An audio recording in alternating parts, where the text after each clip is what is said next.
ಎಲ್ರಿಗೂ ಶುಭೋದಯ. ಇವತ್ತು ಎಲ್ಲ ಕಡೆ ಮಳೆ ಜಾಸ್ತಿ ಆಗ್ತಾ ಇದೆ ಅಲ್ವಾ, ಹಾಗಾಗಿ ಶೀತ ಕೆಮ್ಮು ನೆಗಡಿ ಎಲ್ಲರಿಗೂ ಆಗ್ತಾ ಇದೆ.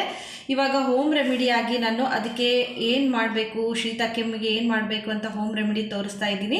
ಅದಕ್ಕೆ ಏನೇನು ಇಂಗ್ರೀಡಿಯೆಂಟ್ಸ್ ಬೇಕಾಗುತ್ತೆ ಅಂದರೆ ವೀಳ್ಯದೆಲೆ ಬೇಕಾಗುತ್ತೆ, ಹಾಗೆ ಸುಲಿದಿರೋಂಥ ಬೆಳ್ಳುಳ್ಳಿ, ಹಾಗೆ ದೊಡ್ಡಪತ್ರೆ ಎಲೆ ಬೇಕಾಗುತ್ತೆ, ಕಾಳುಮೆಣಸು, ಉಪ್ಪು, ತುಳಸಿನ ಇಷ್ಟು ಇಂಗ್ರೀಡಿಯೆಂಟ್ಸ್ ಸಾಕಾಗುತ್ತೆ ಮಾಡೋದು. ಹೇಗೆ ಮಾಡೋದಂತ ಮೆಥಡ್ ತೋರಿಸ್ತೀನಿ ಬನ್ನಿ. ನೋಡಿ, ಕಾಣ್ತಾ ಇದೆ ಅಲ್ವಾ, ಎಲೆ ಮುಂಭಾಗ ಮತ್ತು ಹಿಂಭಾಗನ ಎರಡು ಕಟ್ ಮಾಡ್ಕೋಬೇಕು ಫ್ರೆಂಡ್ಸ್. ಈಗ ಇದಕ್ಕೆ ಒಂದು ದೊಡ್ಡಪತ್ರೆ ಎಲೆ ತೊಗೊಂಡಿದ್ದೀನಿ, ಹಾಗೆ ಒಂದು ಬೆಳ್ಳುಳ್ಳಿ, ಕಾಳುಮೆಣಸು, ಉಪ್ಪು, ತುಳಸಿ ಎಲೆ. ಈ ಎಲೆನ ಬೀಡ ಥರ ನಾವು ರೋಲ್ ಮಾಡ್ಕೋಬೇಕು. ಈ ಥರ ರೋಲ್ ಮಾಡ್ಕೊಂಬಿಟ್ಟು ಈ ಥರ ಚುಚ್ಚೋ ಸ್ಪೂನ್ ಇರುತ್ತಲ್ವ, ಇದಕ್ಕೆ ಚುಚ್ಚಿಬಿಟ್ಟು ನೋಡಿ ಲೋ ಫ್ಲೇಮಲ್ಲಿ ಹಿಂದ್ಗಡೆ ಮತ್ತು ಮುಂದ್ಗಡೆ ಈ ಉರಿಯಲ್ಲಿ, ಚಿಕ್ಕದಾದಂತಹ ಉರಿಯಲ್ಲಿ ನಾವು ಸುಡಬೇಕು.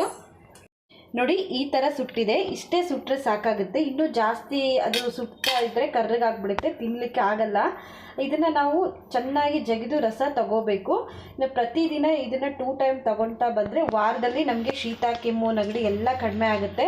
ನಾವು ಹೆಚ್ಚಾಗಿ ಹಾಸ್ಪಿಟ್ಲಿಗೆ ಹೋಗೋಕ್ಕಿಂತ ಮುಂಚೆ ನಾವು ಹೋಮ್ ರೆಮಿಡಿ ಮಾಡಿಕೊಂಡ್ರೆ ನಮ್ಮ ಆರೋಗ್ಯ ಸಹ ತುಂಬಾ ಹೆಲ್ದಿಯಾಗಿ. ಯಾರಿಗೆ ವೀಳ್ಯದೆಲೆ ತಿನ್ನೋಕ್ಕಾಗಲ್ಲ, ಕೆಲವ್ರಿಗೆ ಆಗಲ್ವಲ್ವ ವೀಳ್ಯದೆಲೆ ತಿನ್ನೋಕ್ಕೆ, ಅಂಥವ್ರಿಗೆ ಇನ್ನೊಂದು ಹೋಮ್ ರೆಮಿಡಿ ಏನಪ್ಪ ಅಂದರೆ ಮನೆಯಲ್ಲೇ ಸಿಗುತ್ತೆ, ಇದು ಅರಿಶಿನ ಕೊಂಬು ಫ್ರೆಂಡ್ಸ್. ಇವಾಗ ಮಕ್ಕಳಿಗಾದರೆ ವೀಳ್ಯದೆಲೆ ಎಲ್ಲ ಖಾರ ಇರುತ್ತಲ್ವ, ಕಾಳು ಮೆಣಸು ಅದೆಲ್ಲ ತಿನ್ನೋಕ್ಕಾಗಲ್ಲ, ಹಾಗಾಗಿ ಈ ಅರಿಶಿನ ಕೊಂಬಿನ ರೆಮಿಡಿ ತೋರಿಸ್ತಾ ಇದ್ದೀನಿ.